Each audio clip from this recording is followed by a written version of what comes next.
ماہ ذوالحج گزر رہا ہے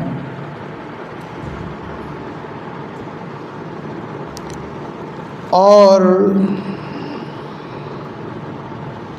انہی دنوں میں امت مسلمہ دو عظیم الشان عبادات سے فارغ ہوئی ہے۔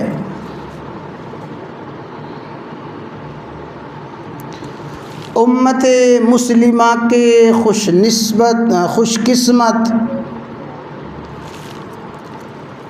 قسمت خوش نصیب افراد نے ایک عظیم الشان عبادت حج کی صورت میں ادا کی، اور دوسری عظیم الشان عبادت قربانی کی صورت میں ادا کی۔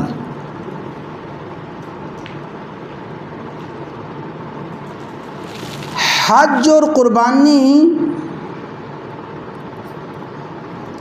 اس مہینے کی مخصوص عبادات ہیں۔ پورے سال میں کوئی بھی مہینہ، کوئی بھی دن اور کوئی بھی وقت ایسا نہیں ہے کہ کوئی مسلمان بیت اللہ کا حج ادا کر سکے یا قربانی کی عبادت ادا کر سکے۔ قربانی اور حج انہی ایام کے ساتھ مخصوص ہے۔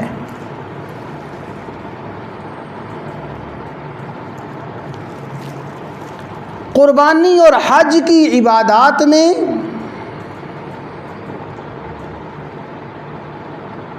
بندوں کے لیے بے شمار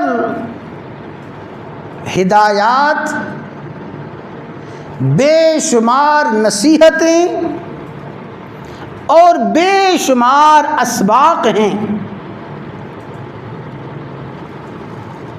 قربانی ہمیں کیا سبق دیتی ہے؟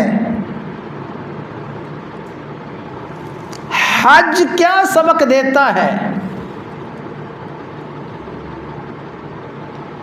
قربانی کی ادائیگی اور حج کی ادائیگی تو مخصوص دنوں میں، مخصوص مہینے میں ہے، لیکن قربانی کے اسباق اور قربانی کا پیغام، حج کا پیغام، حج کا اسباق پوری زندگی کے لیے ہے، زندگی کے ہر مرحلے کے لیے ہے۔